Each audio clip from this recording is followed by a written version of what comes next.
നീ പ്രതീക്ഷിക്കാത്ത രീതിയിലുള്ള തെളിവുകൾ, നീ വായും മനസ്സറിയാത്ത കാര്യങ്ങളെ നിന്നെ തെളിവാക്കിക്കൊണ്ട് നിന്റെ എതിരാളി നിന്നെ ചിലതൊക്കെ നിന്റെ പ്രതിയോഗിയെ കാണിക്കുമ്പോഴേ നീ ഓർത്തുകൊള്ളണം, ഇത് നിന്നെക്കുറിച്ച് ദൈവം ആഗ്രഹിക്കുന്ന ദൈവത്തിന്റെ പദ്ധതിയിലേക്കുള്ള വഴിയായത്.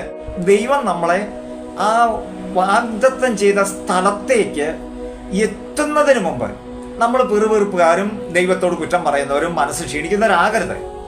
ആ സ്ഥലത്തേക്ക് എത്തുവാനുള്ള വഴി വാഗ്ദത്തമല്ല, വഴിയിലല്ല വാഗ്ദത്തം നിൽക്കുന്നത്.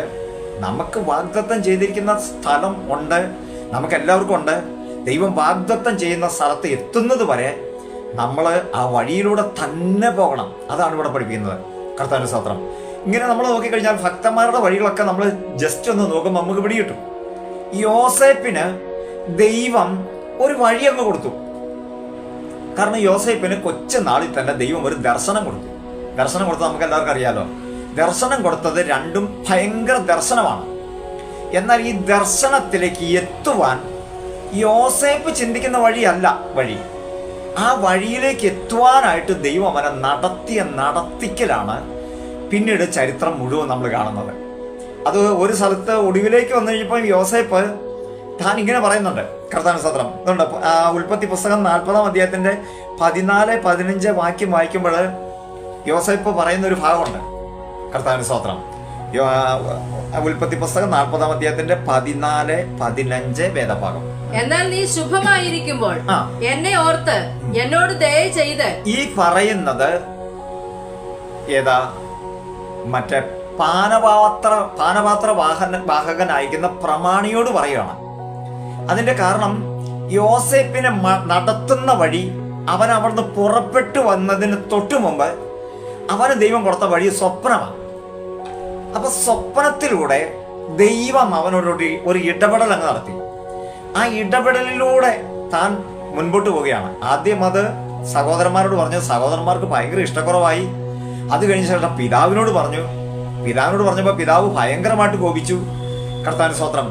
അപ്പോൾ ആ കണ്ട സ്വപ്നത്തിലേക്ക് എത്തിപ്പിടിക്കുവാൻ യോസേപ്പിന് ദൈവം കൊടുത്ത വഴി കണ്ടോ?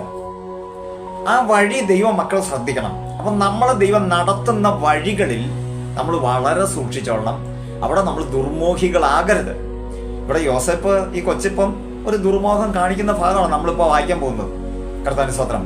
അവിടെ കൊച്ചു പറയുവാണ്, ഏത് പാനപാത്ര വാഹകനായിരിക്കുന്ന പ്രമാണിയോട് പറയുവാണ്, നീ ഫറവോന്റെ അടുക്കൽ ചെല്ലുമ്പോൾ വായിച്ചേ.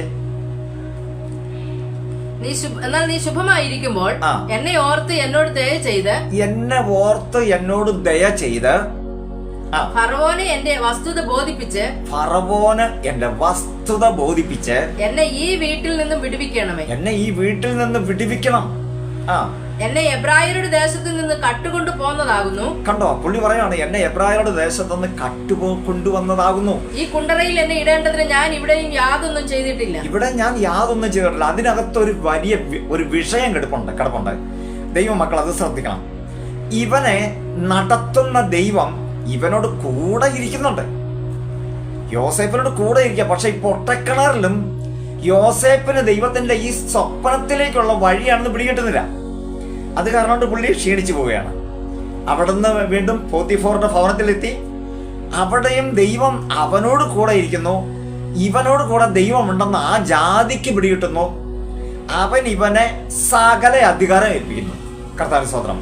ഭയങ്കര രസകരമാണ് ഈ ദൈവത്തിന്റെ വഴികളൊക്കെ നമ്മൾ ചിന്തിക്കുമ്പോൾ. ദൈവത്തിന്റെ വഴികളൊക്കെ നമ്മൾ മനസ്സിലാക്കിയാൽ ഭയങ്കര ആഴമാണ്. നമുക്ക് പെട്ടെന്ന് പിടികിട്ടത്തില്ല കേട്ടോ. കർത്താവിന്റെ സ്തോത്രം. പോത്തിഫോറിന്റെ ഭവനത്തിൽ ദൈവം അവനോട് കൂടെ ഇരിക്കുക.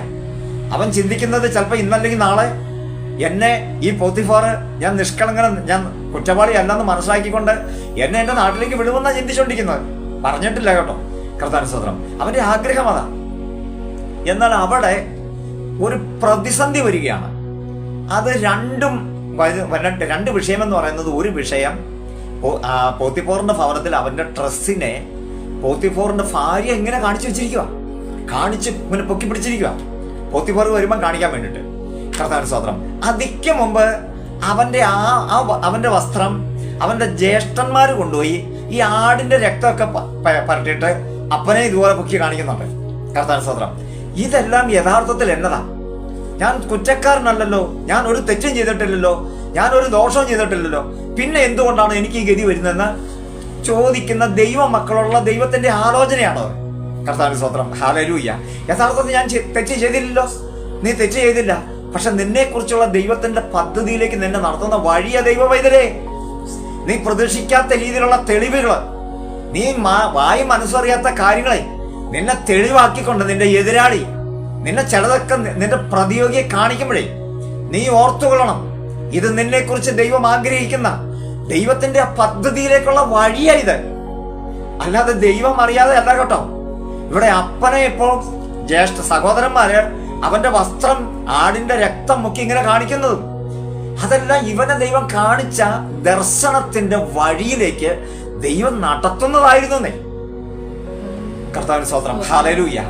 ഇന്ന് പകലില്, ഇന്ന് എന്റെ ശബ്ദം കേൾക്കുന്ന ദൈവത്തിന്റെ വൈതലേ, ചിലതൊക്കെ നമ്മൾ പ്രതീക്ഷിക്കാത്ത ചില തെളിവുകളൊക്കെ ചിലതൊക്കെ കാണിക്കും കേട്ടോ. ചില തെളിവുകളൊക്കെ കാണിച്ചുകൊണ്ട് നിന്നെ കള്ളനാക്കാൻ ശ്രമിക്കും. നീ പേടിക്കരുത്, നീ അവിടെ നിന്നും തകർന്നു പോകരുത്, നിന്റെ നിരപരാധിത്വം തെളിയിക്കാനും പോകരുത്. തെളിയിക്കാൻ പോയാൽ നടക്കൂല കേട്ടോ. കാരണം നിന്നെ കുറിച്ച് ആഗ്രഹിക്കുന്ന ആ പൊസിഷനിൽ എത്തുന്നത് വരെ ഇതെല്ലാം നിന്നെ കുറിച്ചുള്ള ദൈവത്തിന്റെ വഴിയാണ്. ഇവിടെ അത് കഴിഞ്ഞ ശേഷം യോസേഫിന്റെ വസ്ത്രം പിടിച്ചോണ്ട് അപ്പൊ പോത്തിഫോറിന്റെ ഭാര്യ നിൽക്കുന്നത്. ഭാര്യ വന്ന വഴി ഭർത്താവിനെ കാണിച്ചു. ആ എബ്രായ ദാസനെ നീ ഇവിടെ കൊണ്ടുവന്ന് എന്നെ അപകീർത്തിപ്പെടുത്താനാ കാണിച്ചതെന്ന് പറഞ്ഞ് വസ്ത്രം പൊക്കി കാണിക്കുക, തെളിവാ കാണിക്കുന്നത്.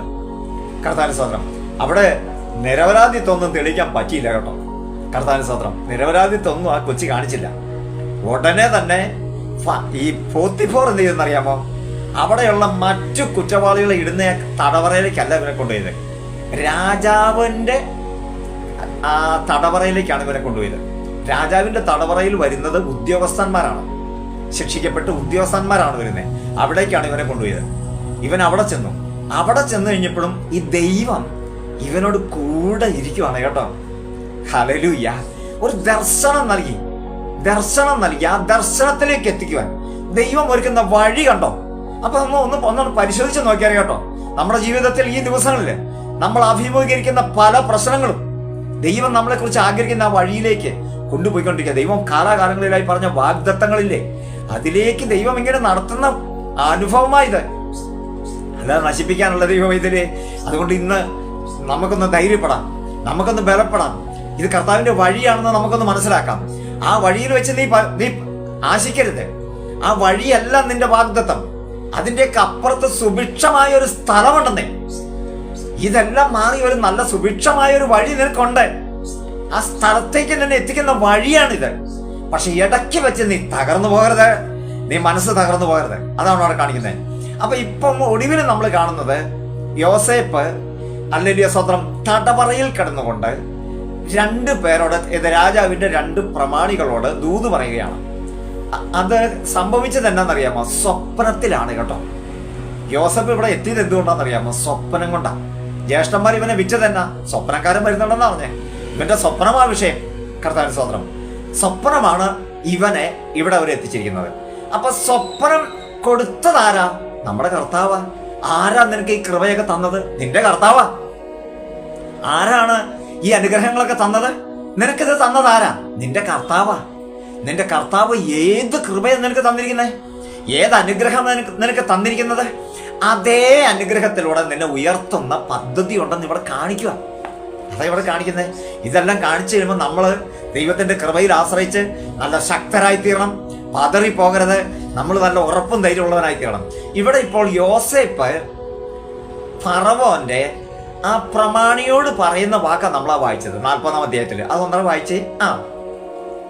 എന്നാൽ നീ ശുഭമായിരിക്കുമ്പോൾ എന്നെ ഓർത്ത് എന്നോട് ദയ ചെയ്ത് ഇവൻ പറയുവാണ്. ഏത്? അവിടുത്തെ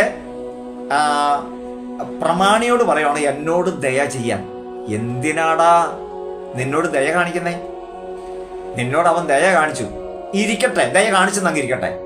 ദയ അങ്ങോട്ട് കാണിച്ചിട്ട് ഇവൻ ഓടി ചെന്നിച്ച് ഫറവോനോട് പറയണം, ദേ ഇന്നോലെ നമ്മുടെ ജയിലിൽ കിടക്കുന്ന ഒരുത്തൻ ഇങ്ങനൊരു ദർശനം ഞങ്ങളോട് പറഞ്ഞു. ഞങ്ങളുടെ രണ്ടുപേരുടെ ജീവിതത്തിൽ അത് സംഭവിച്ചു. അവൻ നിരപരാധിയാണ്, അവൻ ശുദ്ധനാ, ദൈവം അവനോട് കൂടെ ഉണ്ട്. അവനെ അങ്ങ് വിട്ടാക്കാൻ പറഞ്ഞാൽ അവന്റെ ഗതി എന്നതാ, അവന്റെ അവസ്ഥ എന്നതായിരിക്കുന്ന നമ്മൾ ഓർത്തോണ്ടിരിക്കണേ. അവൻ ഉടനെ അവിടെ നിന്ന് ഇറങ്ങി സന്തോഷത്തോടെ ഓടി തന്റെ ചേട്ടന്മാരുടെ അടുത്ത് കയറും. ചേട്ടന്മാർ എന്ത് ചെയ്യും? ചേട്ടന്മാരപ്പം തന്നെ ഇവനെ, കാരണം ഇവനെ കൊന്ന് തിന്നു എന്നല്ല, മൃഗം കൊന്ന് തിന്നു എന്ന് പറഞ്ഞാൽ രക്തം കാണിച്ചിരിക്കുമല്ലേ, ഇവനെ കൊന്നു കളയും. കർത്താവിന് സ്തോത്രം. ഇവൻ ഓടി ആ സമയത്ത് ഇവനെ ആ പ്രമാണി പാനപാത്രവാഹകൻ ഇവനെ വിടുവിച്ചാൽ, ഇവൻ ഓടി തൻ്റെ കുടുംബത്തിലേക്ക് ചെന്നാൽ ചേട്ടന്മാർ ഇവനെ അപ്പൻ്റെ മുമ്പിൽ എത്ര എണ്ണം പറഞ്ഞിട്ട് ഇവനെ പൂശി പള്ളകളയും. കർത്താവിന് സ്തോത്രം. ഹല്ലേലൂയ.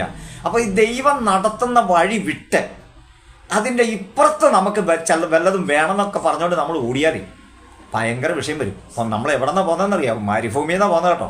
ഇസ്രായേലിൻ്റെ അടുത്ത് നമ്മൾ പോകുന്നത്. അവരെ മുഴുവനും ദൈവം എന്ത് ചെയ്തു? മരുഭൂമി കൊന്നു കളഞ്ഞു. മരുഭൂമിയിൽ അവർ മുഴുവൻ പട്ടുപോയിന്നേ. ആ മത്സരിച്ചവരും ദൈവത്തോട് പിറുപിറുത്തവരും മുഴുവൻ പട്ടുപോയി. അതെന്നാൻ്റെ കാരണം? അവർക്ക് അവിടെയല്ലായിരുന്നു ദൈവം അവർക്ക് കൊടുത്ത വാഗ്ദത്തം. അവിടെയല്ല അവരുടെ വാഗ്ദത്തങ്ങളുടെ നിവർത്തിയാകുന്നത്. അവർക്ക് അവിടെ നിന്നെല്ലാം ഒരുപാട് പോകാൻ